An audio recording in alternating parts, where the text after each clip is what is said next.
Mũgũnda ũyũ wa eka mũgwanja mwena wa Limanet kaunti-inĩ ya Narok ũkoragwo kilomita 20 kuma tauni ya Narok na ũkoretwo ũrĩ mũciĩ kũrĩ famĩlĩ 50 kwa ihinda rĩtanyihiire mĩaka 35. Famĩlĩ ici rĩu ciĩyumĩrĩtie kũhoya commissioner wa kaunti ya Narok ekinyie mwena ũcio nĩguo gũtuithania ngucanio cia mũgũnda iria irerĩkana iracũngĩrĩrwo nĩ mũndũ ũmwe ũrĩa ũkoretwo ũkĩgeria kwĩgwatĩra gĩcunjĩ kĩa mũgũnda ũyũ na njĩra cia ngungo. You can imagine a single man in a village waking up and saying that lazima shamba yake ivuke kwa barabara.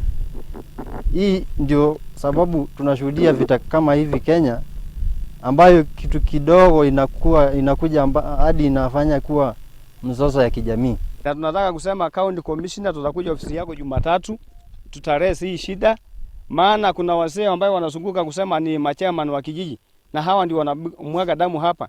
Wanaleta ile boma, wanapewa kitu kidogo, wanakuja kuegemea pande moja. Aikaria maugĩte nĩ harĩ bata wa ũgitĩri kũgacĩrithio mwena ũcio tondũ kumana na ngucanio ici riboti cia andũ gũtharĩkĩrwo nĩ imwana na itemi rĩa kũmahahũra nĩguo mathame nĩ ikoretwo ikĩyumĩria kũrĩa nginyagia gĩcunjĩ kĩa rũgiri kĩrĩga gũthũkangio.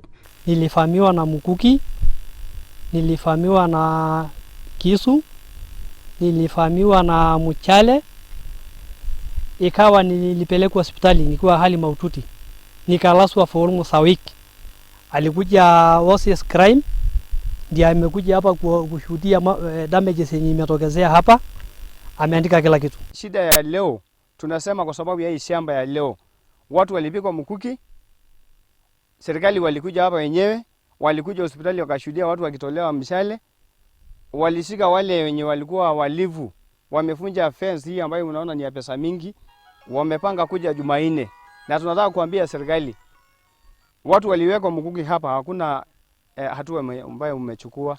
Aikaria rĩu marauga maraikara na guoya wa gũtharĩkĩrwo o hamwe na wa mĩgũnda yao kũiywo, na nĩkĩo rĩu marahoya commissioner wa Narok amateithĩrĩrie kuona aingĩ ao gũkũ nĩkuo marereirwo na koguo matirĩ na handũ hangĩ mangĩthamĩra.